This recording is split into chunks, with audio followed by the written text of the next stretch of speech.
Percaya nggak Allah itu ada? Kenapa saya katakan demikian? Karena ada orang-orang yang tidak percaya dengan Allah. Ateis namanya. Orang yang percaya dengan Tuhan, dengan Allah tidak percaya. Ya, namanya ateis. Ada juga orang tidak percaya kalau orang sudah mati, ya sudah mati aja, nggak ada hidup lagi. Seperti binatang pada umumnya. Ya kalau mati kemudian busuk, dimakan cacing, kemudian dikubur di tanah, jadi tanah, sudah selesai. Kan banyak juga kadang-kadang umat Islam itu kadang-kadang dalam benaknya dihantui atau diserang dengan kayak semacam pemahaman yang demikian. So barangkali itu suatu waktu barangkali kan pernah berpikir, ya Allah saya hidup begini ya, besok kalau mati dikubur kayak apa, udah selesai. Kadang-kadang puyeng hati. Maka inilah yang disebut dengan akidah. Keimanan ini penting. Karena apa? Sesuatu urusan yang memang harus dibenarkan oleh hati, harus diimani, dibenarkan oleh hati. Nah, termasuk kalau manusia hanya mencari kebahagiaan dunia saja, itu alamat yang sangat salah. Karena sejatinya kebahagiaan itu adalah di akhirat nanti. Ya, maka yang paling hebat apa? Dunianya bahagia, akhiratnya bahagia. Maka Rasulullah memberikan gambaran, arba'atun man utiyahunna faqad utiya hadud dunya wal akhirah. Ada 4 hal kalau orang diberikan oleh Allah 4 perkara tersebut, Allah akan berikan di kebahagiaan dunia dan akhirat. Apa dia tanya? Qalban syakiran, hati yang senantiasa bersyukur kepada Allah. Apa yang pertama, Bu? Hati yang selalu bersyukur. Apa sih syukur itu artinya? Berterima kasih. Kalau menerima mah itu dapat bagian. Kalau syukur itu berterima kasih, karena orang menerima belum tentu dia bersyukur. Ya. Jadi bersyukur, berterima kasih atas nikmat yang Allah berikan kepada hamba tersebut. Lalu bagaimana? Tidak hanya sebatas berterima kasih, tetapi bagaimana hamba itu kemudian lebih mendekatkan diri kepada Allah dengan menjalankan perintah-perintah Allah dan meninggalkan larangan-larangan Allah. Namanya syukur. Makanya kalau orang bersyukur, Bu, alamatnya dia alamat bahagia hidupnya. Nah, termasuk hari ini kan kita berada di bulan Agustus, bukan Agus. Bulan apa sekarang kita? Bulan Agustus. Kalau bulan Agustus itu kalau boleh tahu bulan keberapa, Bu? Ke-8. Tanggalnya berapa kemerdekaan itu? 17. Berarti tanggal 17 bulan 8. Kemerdekaan Indonesia itu tanggal 17 Agustus. Baik, coba sekarang saya mau tanya. Bacakan proklamasi kemerdekaan. Udah apa orang Indonesia? Kan kalau tandanya merdeka kan harus jelas mana buktinya kita merdeka. Ayo, bacakan proklamasi.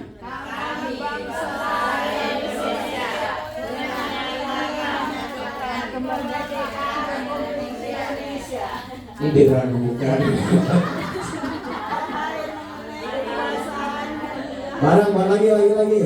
Ayo, proklamasi. Ayo. Proklamasi kami bangsa Indonesia dengan menyatakan kemerdekaan Indonesia. Terserah ibu mau ngomong lengkap apa kagak, soalnya saya kagak hafal itu. Saya sih banyak marah. Ya Allah, jadi bukan teks yang harus kita hafal sesungguhnya. Oh, kalau hafal mau bagus. Tetapi apa? Tanda syukur kita kepada Allah yang telah memerdekakan. Karena mohon maaf, Bu, yang memerdekakan bangsa ini itu bukan para pahlawan kita, bukan. Mereka hanya berjuang, tapi yang memberikan kemerdekaan itu Allah. Yang menyembuhkan penyakit bukan dokter, mereka hanya berusaha. Yang menyembuhkan Allah. Wah, Ustaz tahu dari mana? Yo, dalam surat ke-8, kan Agustus 8, Bu. Dalam surat itu 8 itu surat apa kira-kira? Surat Al-Anfal. Ibu boleh yang ada handphone dibuka, ya, yang ada Quran dibuka. Surat ke-8 itu surat Al-Anfal. Anggaplah bulan ke-8 Agustus, gitu ya. Kemudian tanggalnya kemerdekaan itu tanggal 17. Coba buka surat Al-Anfal ayat ke-17. Sok dibuka. Nah, ini kita biar ngaji bareng aja. Biar kita semakin yakin dengan Allah, semakin yakin dengan Al-Quran. Ya.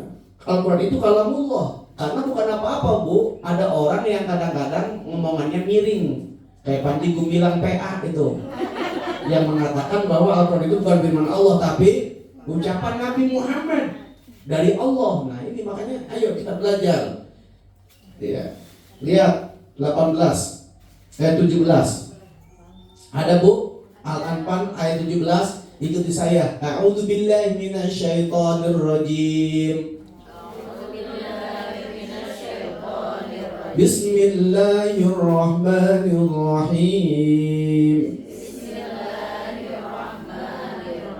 Falam taqtuluhum walakinna Allah qatalahum. Falam taqtuluhum walakinna Allah qatalahum.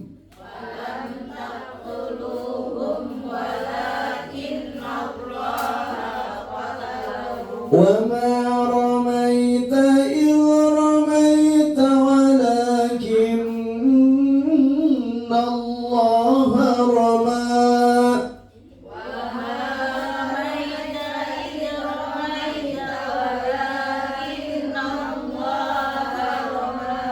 وَلِيُبْلِيَ الْمُؤْمِنِينَ مِنْهُ بَلَاءً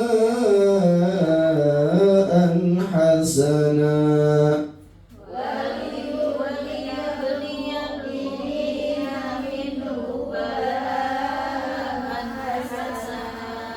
إن الله سميع عليم.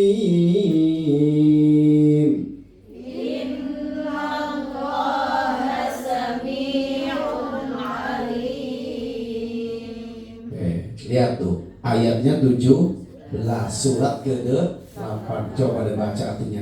Falam taqtuluhum, maka sebenarnya bukan kamu yang membunuh mereka, walakinnallaha qatalahum, tetapi Allah lah yang telah membunuh mereka. Wa ma ramaita id ramaita, dan bukan engkau yang melempar ketika engkau melempar, ya. Walakinnallaha rama, tetapi Allah lah yang melempar. Waliyubliyal mu'minina minhu bala'an hasana. Allah berbuat demikian untuk membinasakan mereka dan untuk memberikan kemenangan kepada orang-orang mukmin dengan kemenangan yang baik. Innallaha sami'un alim. Sungguh Allah Maha mendengar, Maha mengetahui. Bayangin coba tuh. Sebelum Indonesia merdeka tahun 1745 kan? 1945. Ngetes ibu mengantuk pakai ngajinya. Ngeles bisa banget bisa. 1945 kan kemerdekaan kita. Al-Quran 1500 tahun yang lalu sudah lebih awal, sudah mendeteksi. Luar semakin yakin dengan Al-Quran kan? Ya, ini bukan perkara kebetulan. Ya, jadi ternyata pada surat ke-8 ayat ke-17 di bulan Agustus tanggal 17 memang Allah sudah merencanakan kemerdekaan bangsa kita, dan kemerdekaan itu kan bukan kemudian bagaimana? Bukan karena para pejuang kita, mohon maaf. Itu hanya semangat saja. Karena dalam istilah perang itu mesti kita mengetahui kondisi keadaan lawan. Contoh, bagaimana mungkin Indonesia itu mau memenangkan peperangan lawan Belanda, lawan Jepang? Kenapa? Dari segi tentara jauh. Tentara Belanda lebih banyak dari segi persenjataan. Oh, orang Belanda memiliki macam-macam senjata, mulai dari bom meriam, belina, banyak luar biasa. Tank baja, bener kan? Nah, kita kan punya tank. Iya gue. Iya, orang lain mau Bu, kalau yang namanya senjata tuh yang apa tuh yang apa namanya? Iya namanya apa itu? Kalau orang Sunda paling gampang deredet namanya begitu. Karena bunyinya deredet bilang deredet begitu. Ya luar biasa. Indonesia punyanya apa? Bambu runcing. Paling bantar senjata dikokang dulu. Kokang 15 baru tembak. Lah orang mah kagak ngokang Bu, isi peluru banyak. Betul tidak? Baru ngokang pun ditembak Bu. Itu kan hitungannya begitu. Kalau yang namanya perang kita harus melihat kondisi. Betul, perlawanan. Secara senjata juga kita kalah.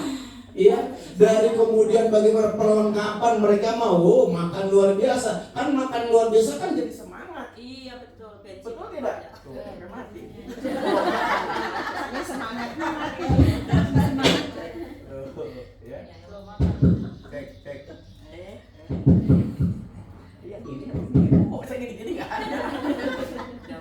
Cek baik. Kalau perang orang dalam keadaan perut kenyang sama lain, sama belum makan tuh lain. Semangat, sama kayak ngaji. Ngaji kalau udah makan belum lain Bu. Ngaji belum makan, lemas apalagi melihat ngepul mie, wah luar biasa. Subhanallah. Orang pas banget dari saya. Ibu kan sedikit godaannya, saya godaannya gede, melihat langsung saya soalnya Ibu. Ya. Nah, akhirnya bagaimana Bu? Ya, berbicara masalah kekuatan itu jujur tidak akan pernah bisa untuk menandingi. Ya, kalau bukan pertolongan Allah, maka tadi dikatakan falam taqtuluhum walakinallaha qatalahum. Kata Allah, bukan kamu yang membunuh mereka, tapi aku yang membunuh mereka. Sama kasusnya kayak perang Badar. Masih ingat kan? Perang Badar itu umat Islam cuma 313, pihak musuh 1000. Luar biasa. Tapi ketika berperang, Allah menolong. Bagaimana caranya? Dihembuskan keberanian bagi orang Islam dengan semangat yang kuat, sementara pihak musuh dikasih nyali yang ciut. Jadi orang-orang kafir itu sebelum bertanding dia udah ciut nyalinya. Karena ada kadang-kadang orang tuh perang tuh belum apa udah ciut. Kayak ibu punya hafalan dulu, kalau udah hafal disuruh ngapalin udah ciut duluan. Tapi ada juga orang yang pede belum hafal pede, keren kan gitu. Ya, ini dan ketika perang dimulai apa? Allah turunkan kan para malaikat. Anak-anak kecil tuh yang berwujud anak-anak kecil yang lengkap dengan senjata yang tidak dilihat oleh kaum muslimin tapi dilihat oleh orang-orang kafir. Maka ketika perang Badar berkecamuk Bu, bagaimana orang-orang Islam, tentara Islam itu banyak yang bengong. Kenapa? Belum ketemu musuh. Kenapa musuh kok sudah mulai pada buntung kepalanya, kakinya, tangannya? Itulah cara pertolongan Allah. Maka bangsa Indonesia ini merdeka bukan semata-mata karena para pejuang. Betul emang pejuang saya, tapi hakikat itu Allah yang memberikan kemerdekaan. Allah jelaskan dalam Al-Quran. Bukan mereka yang membunuh, tapi aku. Bahkan apa? Wa ma romaita itu romaita.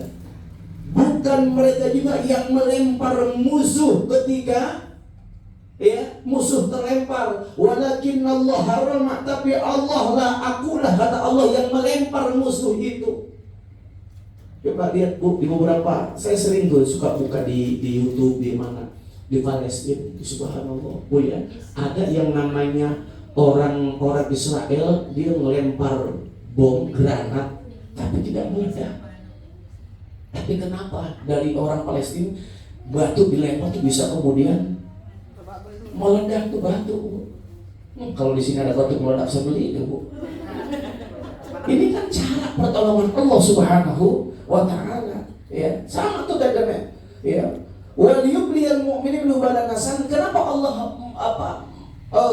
melakukan demikian karena Allah hendak memberikan kemenangan bagi orang-orang yang beriman. Jadi semuanya kemerdekaan itu memang jelas Allah hadiahkan untuk orang beriman.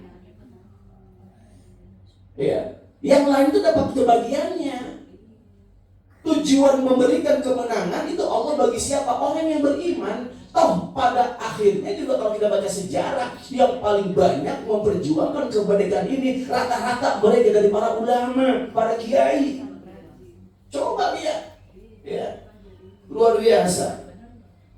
Kenapa innallaha samiun alim? Karena Allah mendengar lagi maha mengetahui. Mendengar apa? Doa orang yang beriman. Allah mengetahui kondisi orang yang beriman. Allah berikan kemerdekaan. Subhanallah ya. 8:17. Ustaz kebetulan. Kalau ibu mengatakan kebetulan, kita balik sekarang. Apa maksudnya? Tadi surat 8 ayat 17. Coba sekarang ayat ke-17, surat ke-17 ayat 8. Nah, supaya lebih meyakinkan lagi. Surat ke-17 itu surat apa, Bu? Al-Isra. Ya, Bu ya. Surat Al-Isra. Sudah ada, Bu? Surat Al-Isra ayat ke-17. Ayatnya 8.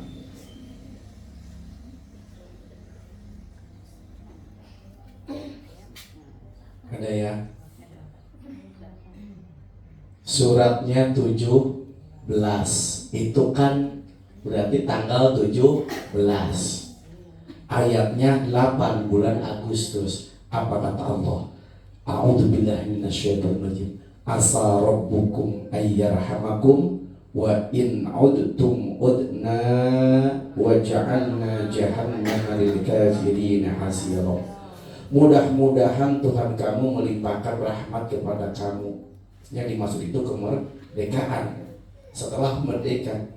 Tetapi jika kamu kembali melakukan kejahatan, niscaya kami kembali mengajakmu dan kami jadikan neraka jahanam penjara bagi orang kafir. Apa maksudnya? Setelah Allah berikan kita kemerdekaan, maka yang harus kita lakukan adalah syukur terhadap kemerdekaan. Sebab kalau tidak bersyukur, maka Allah akan mengembalikan situasi kemerdekaan kita dengan situasi dahulu dijajah. Ayo kita berpikir sekarang. Nah, itu yang saya maksud. Kenapa? Kata kuncinya kurang syukur kepada Allah. Maka saya harus sampaikan dengan jelas ini. Momentum Agustus pengajaran saya akan rada sedikit tegas. Di beberapa tempat ketika pelaksanaan perayaan Hari Agustus kemerdekaan Republik Indonesia, banyak orang kadang-kadang mengisi dengan sesuatu yang bukan mencerminkan rasa syukur kepada Allah.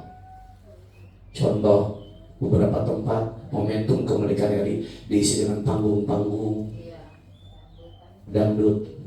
dangdutan, ya, 24 jam full kadang-kadang, yang itu kemudian diberikan akses, ya, di satu tempat dijadikan tempat perkumpulan. Yang mohon maaf di situ kemaksiatan merajalela, yang pacaran, yang jinah, yang mabuk, yang judi, game online, barangkali semua kumpul di sana. Katanya dalam rangka mensyukuri kemerdekaan. Banyak yang begitu? Banyak tidak? Bahkan hampir stasiun televisi semua juga menayangkan hal yang sama. Bukan bentuk-bentuk rasa syukur, tapi adalah bentuk-bentuk kufur kepada Allah. Di masyarakat terutama, kemerdekaan itu kadang-kadang diisi dengan sesuatu yang tidak mencerminkan rasa syukur, hanya kebahagiaan saja. Maka syukur itu tidak cukup bahagia. Syukur itu harus dikembalikan kepada Allah Subhanahu wa ta'ala. Bahagia itu kita wajar mendapatkan nikmat, tapi kemudian syukur itu bukan diekspresikan dengan kebahagiaan, tapi syukur itu kita bahagia dengan nikmat yang Allah berikan, lalu kita mendekatkan diri kepada Allah Subhanahu wa ta'ala dengan menjalankan perintahnya, meninggalkan larangannya. Bukan saya melarang 17 Agustus orang itu lomba, nggak jadi masalah. Tapi jangan kemudian mengadakan lomba-lomba yang kadang-kadang menabrak syariat ajaran Islam. Contoh, laki-laki main bola pakai daster. Ini kan jelas-jelas dalam Islam itu dilaknat. Seseorang yang menyerupai laki-laki menyerupai wanita, wanita menyerupai laki-laki, ini kan dilarang Rasulullah. Lalu kemudian itu dilakukan pada momen 17 Agustus yang katanya hari kemerdekaan, rasanya syukur kepada Allah. Ini salah kaprah, bukan tasyakkur tapi adalah kufuran kepada Allah. Saya yang khawatirkan ini pada surat ke 17 ayat ke-8. Kita nggak bersyukur, dengan rahmat Allah akan mengembalikan kita kepada kehinaan. Kita dijajah lagi. Mereka itu subhanallah para pejuang sudah gigih luar biasa. Mereka itu memperjuangkan kemerdekaan. Kita hanya cukup mensyukuri ya. Paling tidak apa mensyukuri itu? Ya tidak menodai lah dengan melakukan hal-hal yang bodoh. Mohon maaf juga kadang-kadang di jalan-jalan saya sering mendapati ada orang minta sumbangan 17 Agustusan dengan berbagai macam corak. Ya, makanya musim pocong keluar 17 Agustusan. Di jalan-jalan pocong-pocong pada keluar tuh Agustusan gitu. Orang-orang pakai pakaian pocong, kadang laki-laki dan perempuan. Ya, joget-jogetan. Dia meminta untuk acara 17-an. Saya nggak pernah ngasih, Bu. Karena tidak mencontohkan. Kalau mau ngadain, udah pakai agama sendiri. Nanti kan kalau itu kan banyak juga nggak jelas itu. Ya saya mau sampaikan hal-hal yang memang tidak pantas harus kita sikapi dengan baik. Lalu bagaimana di acaranya? Mohon maaf tuh acaranya mohon maaf tadi melakukan hal yang tidak seharusnya. Contoh mohon maaf ibu-ibu kadang-kadang bagaimana mindahin terong dikempit itu kan ke temannya. Ini banyak terjadi. Ini kan pelecehan. Saya sewot, Bu.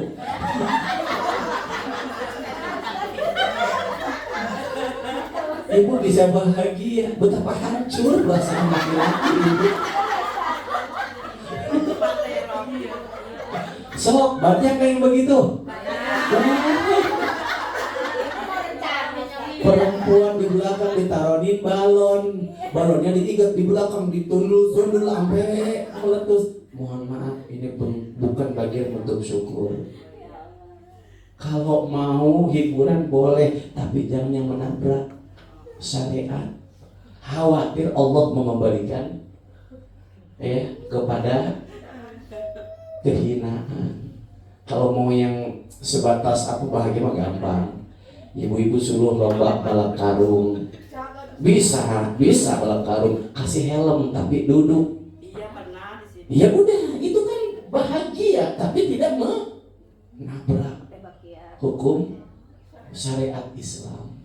Ya, lucu itu nggak mesti harus yang haram, coba ya. Benar lucu boleh, bahagia boleh, bentuk syukur, tapi jangan kemudian menodai syariat. Loba makan mie ayam boleh tuh. Saya yang pertama kali daftar. Soal habis nggak apa-apa, yang penting dapat gratisan gitu aja niatin. Kalau mau makan kerupuk dari rumah bawa nasi kan lumayan gitu tuh. Silakan begitu. Ya, jamaah ya. Jadi nih saya harus sampaikan bahwa di antara orang-orang yang akan mendapatkan kebahagiaan dunia akhirat ya dari Allah itu siapa? Orang yang pandai bersyukur. Jadi syukur itu bagaimana ketika hati ini bahagia tapi tidak melakukan perkara-perkara yang menodai terhadap ajaran Islam itu sendiri. Siap begitu, Bu? Apa yang sudah lakukan? Idza jaa nasrullahi wal fath. Apabila telah datang kemenangan dan pertolongan di mereka. Wa ra'aitan nasa yadkhuluna fi dinillahi afwaja. Kau melihat manusia berbondong-bondong masuk agama Allah, fasabbih bihamdi rabbika wastaghfir. Maka apa yang harus kita lakukan? Maka banyak bertasbih. Ya, mensucikan Allah subhanallah. Ya, wa bihamdi, memuji Allah, alhamdulillah ya Allah. Kalau bukan karena pertolongan Engkau, maka kami ini sekarang masih hidup dalam penguasaan orang-orang penjajah, wastaghfir, dan juga mohon ampun, minta maaf kepada Allah. Itulah yang harus kita lakukan. Maka insya Allah kalau orang hidup itu pandai bersyukur kepada Allah SWT, apa janji Allah? Wa idza adzana rabbukum la in syakartum la azidannakum wa la in kafartum inna adzabi lasyadid. Kalau manusia bersyukur kepadaku, maka aku akan tambahkan nikmat yang lebih banyak. Tapi kalau kufur, azabku sangat pedih. Yuk bersyukur kepada Allah, banyak istighfar, banyak tasbih. Maka kalau perlu boleh di Bunda Haji ya. Nanti bagaimana dalam rangka menyemangati kemerdekaan Republik Indonesia ya, siapa mulai dari tanggal 1 Agustus walaupun sudah lewat, misalnya mulai dari tanggal 4 sekarang, mulai siapa yang bisa menghatamkan Al-Quran paling banyak sampai 17 Agustus nanti dapat hadiah. Ini kan lomba yang luar biasa. Gitu. Bisa nggak begitu? Bisa nggak begitu? Lomba baca Quran, lomba siapa yang paling banyak baca Quran sampai tanggal 17 dapat hadiah yang gede. Bisa nggak begitu, Bu? Ibu bisa, saya tanya dulu Bunda Linda, nggak bisa apa kagak gitu loh. Dan jamaah yang mudah-mudahan rahmati Allah, mudah-mudahan yang sedikit ini saya sampaikan ini kan momentum kita berada di momentum bulan Agustus. Berbanyak syukur kepada Allah, banyak kita memuji kepada Allah, banyak kita bagaimana sucikan Allah, banyak bertobat kepada Allah. Maka insya Allah hidup kita oleh Allah akan selalu diberikan kenikmatan dengan semakin baik. Insya Allah kesempurnaan milik Allah, kesalahan dan pribadi. Mudah-mudahan apa yang kita sampaikan manfaat. Silakan ada yang mau bertanya, barangkali dipersilakan. Silakan yang mau bertanya. Iya. Bunda Ani. Tapi itu di luar tema. Boleh. Asal jangan di luar rumah aja. Nanya di luar tema nggak masalah. Iya. Assalamualaikum warahmatullahi wabarakatuh. Ya, waalaikumsalam warahmatullahi wabarakatuh. Allah kan sudah menakdirkan kalau saya kan dari segi jodoh. Nah, kalau yang saya ingin tanyakan ini di manusia itu kan ada jin korinnya itu. Nah, jin korin itu mulai sama kita itu dari begitu lahir atau bagaimana? Terima kasih, Bu. Baik, saya mau tanya dulu, Ibu tahu dari mana kita ada jin korin? Korban sinetron. Kebanyakan orang yang meninggal itu kadang-kadang ada kayak yang menyerupai gitu ya, tahu tentang kita kayak CD-nya kita gitu. Ini padahal itu jin, bukan dia. Itu yang selalu saya tanyakan. Baik. Ini ya, kita tidak usah harus sampai sedetail mengetahui kapan jin korin itu kemudian menyertai kita, mulai dari umur berapa kita ya, karena tidak ada satupun kemudian pendapat atau sebuah dasar yang bisa dipertanggungjawabkan soal itu. Tapi yang jelas Allah menjelaskan setiap manusia itu akan diiringi oleh 2 malaikat. Ya, kemanapun manusia pergi, manusia akan diiringi 2 malaikat, dan manusia akan terus dibuntuti oleh setan dari 4 arah. Malaikat itu beserta kita, 2 malaikat menyertai kita, tapi dari 4 arah. Juri itu senantiasa dari depan, belakang kata Allah, samping kanan, samping kiri. Mulai kapan? Mulai dari akhir balik. Kapan akhir baliknya perempuan? Dalam kitab Safinatun Najah itu adalah umur 9 tahun atau dia haid. Kenapa gak cuma haid doang yang dijadikan patokan pakai umur? Karena ada perempuan juga kagak haid. Gitu loh. Makanya kenapa para ulama membuat kitab-kitab yang luar biasa? Kalau jadi patokan haid itu, ada perempuan gak haid itu berarti gak balik-balik ya. Maka 9 tahun atau dia haid, mana yang lebih awal? Lebih awal haidnya atau lebih awal umurnya gitu. Ya, maka itulah sudah menjadi akibat. Tetapi yang harus kita ketahui, sesungguhnya manusia itu, keberadaan jin itu sama dengan manusia. Karena karakter jin itu sama dengan manusia. Karena apa? Mereka masing-masing punya tugas yang sama. Wa ma khalaqtul jinna wal insa illa liya'budun. Allah tidak sekali-kali menciptakan jin dan manusia kecuali untuk beribadah. Sebagaimana haknya manusia, manusia yang soleh dia akan senang bergaul dengan manusia yang soleh. Orang baik yang senang pengajian, dia akan gabungnya dengan orang pengajian. Orang yang senang baca Quran, dia akan gabung dengan orang yang baca Quran. Ibu nggak bakal mau kan gabung sama tukang rentenir? Iya, kenapa? Karena beda perbuatan. Begitupun jin yang menyertai kita adalah jin yang memang memiliki watak karakter yang sama dengan kita. Kalau kita ahli ibadah, maka jin korin yang menyertai kita adalah mereka jin yang ahli ibadah. Maka tergantung diri kita sesungguhnya. Ya, kalau kita bisa senang tahajud, senang bangun malam, maka kita pun akan datang kepada kita siapa? Jin yang memang senang beribadah. Aduh, tadi dong jin, enggak gitu maksudnya. Ini gambaran maksud saya. Ya.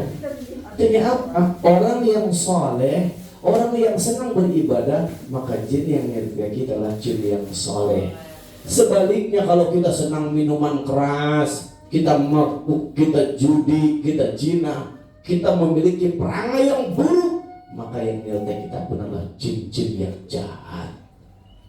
Dan rata-rata tuh biasanya jin korin itu adalah jin yang jahat, jin yang jahil. Ketika orang itu mati, maka jadinya menyerupai orang tersebut. Contoh, ada orang seumur hidupnya itu gak pernah sholat, maunya dugem mulu, ya, maunya dugem, maksiat mulu. Nah, jinnya kayak sama, yang suka dugem, yang senang maksiat. Lalu orang itu mati, maka dia kesepian tuh jinnya.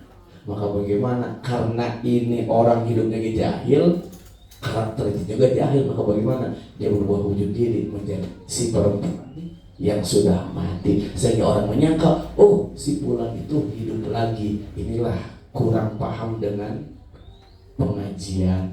Karena wala tausiyata wala ila ahli yarji'un, orang mati itu sejatinya tidak bisa lagi berwasiat, wala tausiyatan wala ila ahli yarji'un, dan tidak bisa kembali kepada ahlinya. Nggak ada ceritanya pas sudah dikubur tiba-tiba ada suara mama buka pintu, pasti dia, ya Allah Wiwin kamu kok ada hidup lagi? Bukan Wiwin mah sudah mati. Kalau yang mati Wiwin namanya, tapi yang datang itu adalah jin semasa hidupnya. Nggak ada cerita orang sudah mati bangun lagi. Kalau ada cerita itu namanya asbun alias asal bunyi yang tidak bisa dipertanggungjawabkan kebenarannya. Gitu Bunda ya.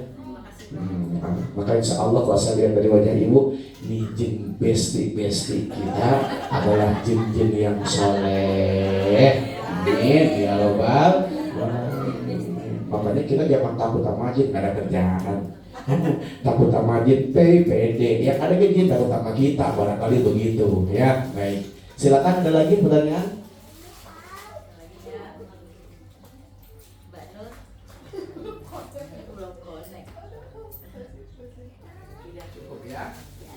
Baik, mudah-mudahan bermanfaat. Kesempurnaan milik Allah, kesempurnaan astagfirullahaladzim, Allahumma shalli wa barik ala rasulillah min amin ya Allah ya rabbal alamin. Angkat kedua tangan kita, doakan dulu yang pertama rumah yang dipakai untuk pengajian hari ini. Mudah-mudahan akan keberkahan untuk rumahnya, untuk penghuni rumah ini dan juga pemilik rumah ini. Mudah-mudahan diberikan keberkahan, diberikan umur yang panjang barokah, diberikan istiqomah beribadah kepada Allah, rumah tangganya sakinah mawaddah warahmah, putra-putrinya saleh salehah. Mudah-mudahan kelak menjadi orang yang sukses dunia akhirat, yang akan mengangkat derajat kedua orang tuanya di hari dunia maupun di hadapan Allah di hari akhirat. Di Al-Fatihah. A'udzubillahi minasyaitonir rajim. Ya kan namanya sallallahu alaihi wasallam. Allahumma shalli wa barik ala rasulillah ya Allah ya Rabbana sakinah wa ya Rabbana lakal hamdu kama yanbaghi li karimati sultanika. Allahumma shalli ala Muhammad wa ala ali sayyidina Muhammad. Allahumma ighfir lana dhunubana wa lidina warhamna rabbana saghara wa li jami'il muslimin wal muslimat wal mu'minin wa man ta'ala ya minhum wal amwat ربنا لا تذمن إلا غفرته ولا هم إلا فرجته ولا دين إلا قضيته ولا حاجة من حوائج الدنيا والآخرة إلا قضيتها يا أرحم الراحمين. اللهم اختم لنا بالإيمان واختم لنا بالإحسان واختم لنا بحسن الخاتمة. ربنا فاغفر لنا ذنوبنا كفر عنا سيئاتنا وتوفنا مع الأبرار. ربنا آتنا في الدنيا حسنة وفي الآخرة حسنة وقنا عذاب النار برحمتك يا أرحم الراحمين. سبحان رب العزة عما يصفون وسلام على المرسلين والحمد لله رب العالمين. السلام عليكم warahmatullahi wabarakatuh.